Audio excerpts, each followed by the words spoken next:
फिर क्रैश हुआ fighter MiG-21 aircraft. Rajasthan के हनुमानगढ़ में हुआ हादसा। MiG-21 फाइटर प्लेन क्रैश होकर हनुमानगढ़ के रिहायशी इलाके में गिरा। हादसे में एक महिला समेत 2 ग्रामीणों की मौत। हादसे में मिट्टी के मलबे में तब्दील हुआ विमान। MiG-21 में सवार दोनों पायलट सुरक्षित। खतरा भाप कर गए थे इजिप्ट। अमृतसर में हेरिटेज स्ट्रीट पर आज दोबारा हुआ धमाका। मौके पर पहुंचे पुलिस कमिश्नर। जांच जारी, अलर्ट जारी। शनिवार की रात अमृतसर के स्वर्ण मंदिर की पार्किंग में हुए धमाके में बड़ा खुलासा। पोटेशियम नाइट्रेट और सल्फर के जरिए आईडी ब्लास्ट की आशंका। मौके से मेटल के कई टुकड़े बरामद। प्रयागराज पुलिस ने अतीक की फरार पत्नी शाइस्ता परवीन को लिखा माफिया अपराधी। 2 मई को धूमनगंज में दर्ज एफआईआर में शाइस्ता के लिए माफिया शब्द का किया गया इस्तेमाल। पुलिस ने अपनी तहरीर में लिखा माफिया अपराधी शाइस्ता परवीन और उसके शूटर्स को छिपाने में अतिन जफर कर रहा था सहयोग। पुलिस के मुताबिक शूटर साबिर ने 16 अप्रैल को जफर के घर में शरण ली थी और शाइस्ता के निर्देश पर 2 मई को फिर से उससे मिलने आ गया था। अतीक अहमद की पत्नी शाइस्ता से जुड़ा एक और खुलासा। जफर के मुताबिक शाइस्ता और शूटर साबिर ने भेष बदलकर अतीक के जनाजे में शामिल होने की कोशिश की थी, लेकिन भारी पुलिस बल देखकर अंतिम वक्त में इरादा बदला। पुलिस के मुताबिक उमेश पाल हत्याकांड में असद को बचाने के लिए चली गई चाल में भी शामिल थी अतिन जफर। उमेश पाल की हत्या के दिन असद का मोबाइल लखनऊ में जफर ने किया था यूज।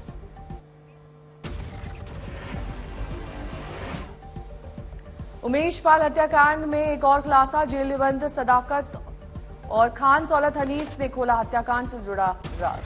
साबरमती जेल में बंद अतीक से अगस्त महीने में मिला था गुड्डू मुस्लिम। इसी के बाद उमेश पाल की हत्या की बरेली जेल में रची गई थी साजिश। बरेली जेल में बंद अशरफ से मुलाकात के दौरान गुड्डू मुस्लिम ने उमेश पाल पर अतीक को गाली देने और शाइस्ता पर अभद्र टिप्पणी करने का लगाया था आरोप। इस दौरान मुलाकात के लिए पहुंचे असद ने कहा मैं उमेश पाल को मारूंगा। अशरफ ने असद को रोकने के बजाय गुलाम से कहा इसे साथ रखना, साफ होगा इसका हाथ।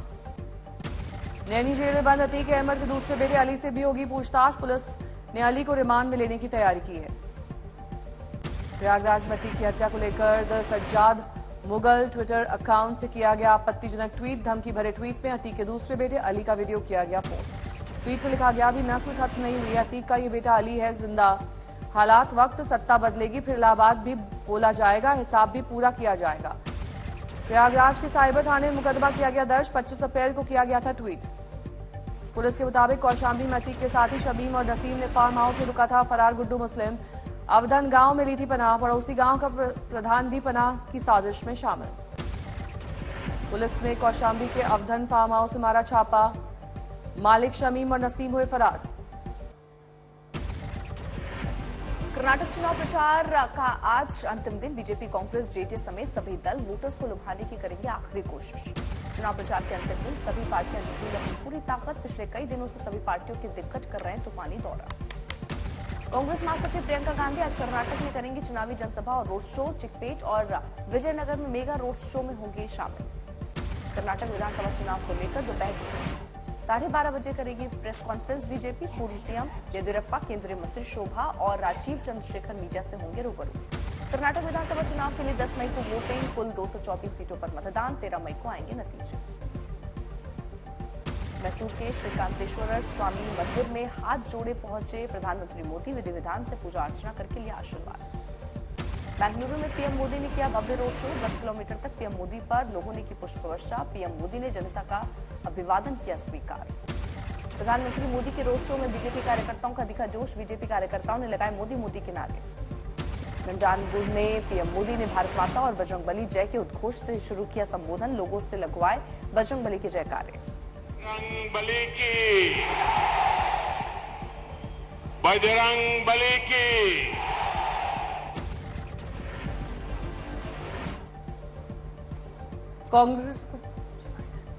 कांग्रेस पर पीएम मोदी का प्रहार। कहा कांग्रेस लोगों को झूठी गारंटियां दे रही है। कांग्रेस ने 50 साल पहले जो गारंटी दी थी उसका क्या हुआ।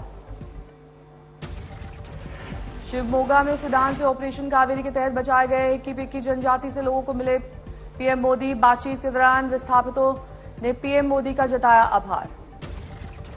कर्नाटक विधानसभा चुनाव के अंतिम चरण में गृहमंत्री अमित शाह ने बैक टू बैक किया भव्य रोड शो। बेलगावी समेत चंद्रापुर में भरी हुंकार। गृहमंत्री अमित शाह के रोड शो में जुटी हजारों समर्थकों की भीड़। हाथ जोड़कर अमित शाह ने किया लोगों का अभिवादन। अमित शाह ने कांग्रेस पर कसा तंज। कहा 5 गारंटी के नाम पर कर्नाटक की जनता को गुमराह कर रही है कांग्रेस। केंद्रीय गृह मंत्री ने वोट बैंक की राजनीति पर किया वार, कहा कांग्रेस के लिए कर्नाटक केवल मात्र एटीएम। केरल के मल्लपुरम में नाव पलटने से बड़ा हादसा, 22 लोगों की मौत की पुष्टि। एनडीआरएफ का रेस्क्यू ऑपरेशन अब भी जारी। पीएम मोदी ने घटना पर जताया दुख, हादसे में मारे गए लोगों को परिजनों को मिलेंगे 2-2 लाख रुपए का मुआवजा। केरल हादसे पर सीएम विजयन ने भी संवेदना जताई, आज मौके पर जाएंगे मलप्पुरम। बेंगलुरु में सीएम हेमंत बिस्वा शर्मा ने श्री वेंकटरमण मंदिर का किया दौरा, दर्शन कर की पूजा अर्चना। बेंगलुरु के अनेकल में कर्नाटक कांग्रेस अध्यक्ष डीके शिव कुमार ने की जनसभा, लोगों को किया संबोधित।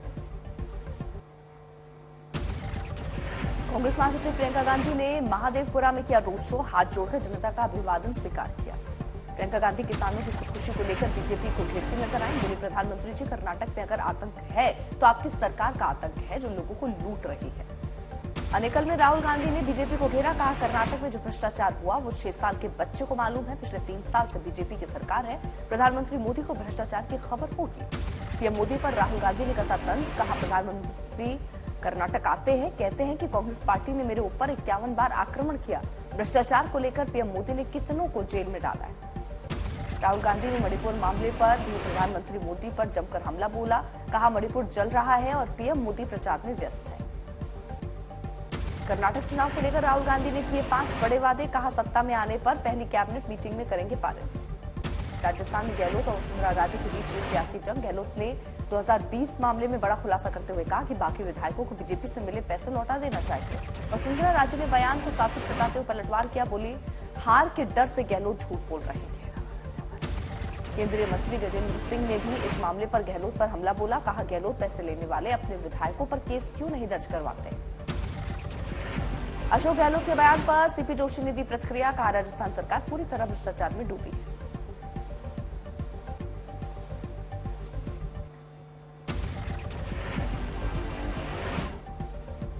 द केरला स्टोरी फिल्म विवाद के बीच बीजेपी अध्यक्ष जेपी नड्डा ने बेंगलुरु में देखी फिल्म। इस दौरान जेपी नड्डा के साथ तेजस्वी सूर्या समेत बीजेपी के कई नेता रहे मौजूद। फिल्म देखने के बाद बीजेपी अध्यक्ष ने दिया बड़ा बयान, बोले ये फिल्म बताती है कि हमारे समाज को खोखला करने की कैसे हो रही है साजिशें।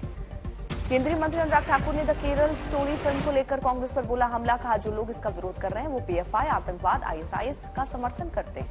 केंद्रीय मंत्री अनुराग ठाकुर ने लोगों से की फिल्म देखने की अपील, बोले केरल स्टोरी सिर्फ एक फिल्म नहीं, ये एक बहुत बड़े षड्यंत्र को बेनकाब करती है। मणिपुर में हुई झड़प मामले में सुनवाई आज। एसआईटी की मांग वाली याचिका पर सुप्रीम कोर्ट आज करेगा सुनवाई।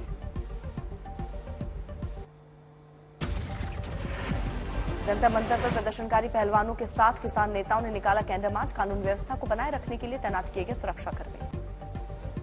जनता मंतर पर प्रदर्शनकारी पहलवानों को मिला खाप और किसान संगठनों का समर्थन। मुलाकात के बाद बोले राकेश टिकैत, 21 मई तक बृजभूषण की गिरफ्तारी नहीं तो उठाएंगे बड़ा कदम।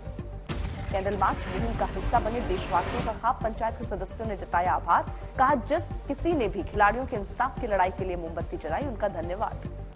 विनेश फोगाट और साक्षी मलिक ने कैंडल जलाकर के इंसाफ की मांग, बोली साक्षी मलिक 161 की स्टेटमेंट हुई है, 164 की स्टेटमेंट होनी बाकी, पुलिस कर रही है कोताही। विनेश फोगाट ने बृजभूषण शरण सिंह के खिलाफ जांच में हो रही देरी को लेकर दिल्ली पुलिस पर उठाए सवाल, बोली जांच कराएं, कानून देगा दोषी को सजा।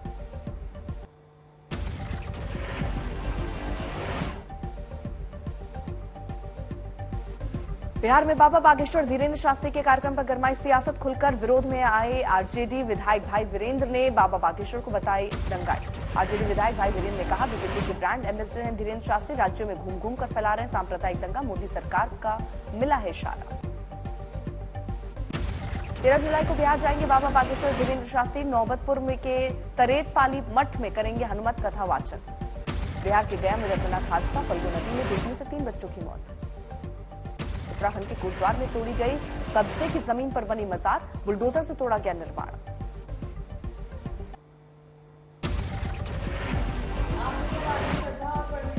बांद्रा के रेस्टोरेंट में साथ किया डिनर, बाहर आने पर मीडिया ने किया दोनों की शादी से जुड़ा सवाल।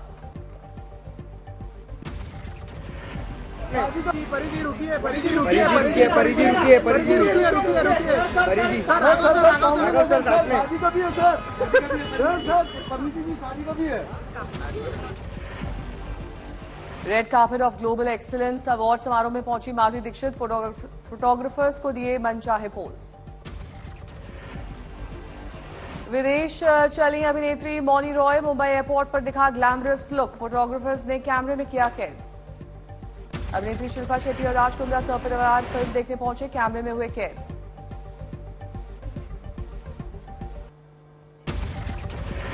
जलंधर उपचुनाव में आपने झोंकी ताकत, दिल्ली के सीएम अरविंद केजरीवाल और पंजाब के मुख्यमंत्री भगवंत मान ने किया भव्य रोड शो।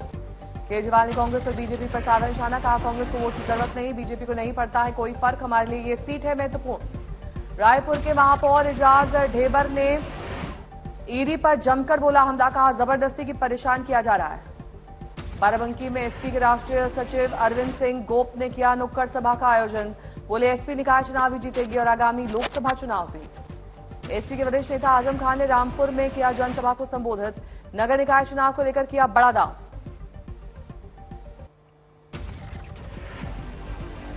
महाराष्ट्र के अंबरनाथ में बहुजन अघाड़ी के लिखित शिकायत पर पुलिस ने बाबा बागेश्वर को जारी किया नोटिस, विवादित बयानबाजी को लेकर दिया गया नोटिस। एमपी के बीना में आरपीएफ जवान बना देवदूत, प्लेटफॉर्म पर चलती गाड़ी से फिसलकर नीचे गिरे यात्री की बचाई जान। दिल्ली में पूर्वांचल सम्मान समारोह का किया गया आयोजन, अलग अलग फील्ड में मुकाम बनाने वाले पूर्वांचलियों को किया गया सम्मानित। आज तक के एंकर श्वेता सिंह को भी किया गया सम्मानित। देहरादून में उत्तराखंड के डीजीपी अशोक कुमार की किताब साइबर एनकाउंटर के हिंदी वर्जन को सीएम धामी ने किया लॉन्च, बढ़ते साइबर क्राइम पर किया जागरूक। हरियाणा के उप मुख्यमंत्री दुष्यंत चौटाला ने नरनौला का किया दौरा, 150 करोड़ की परियोजनाओं का किया शिलान्यास।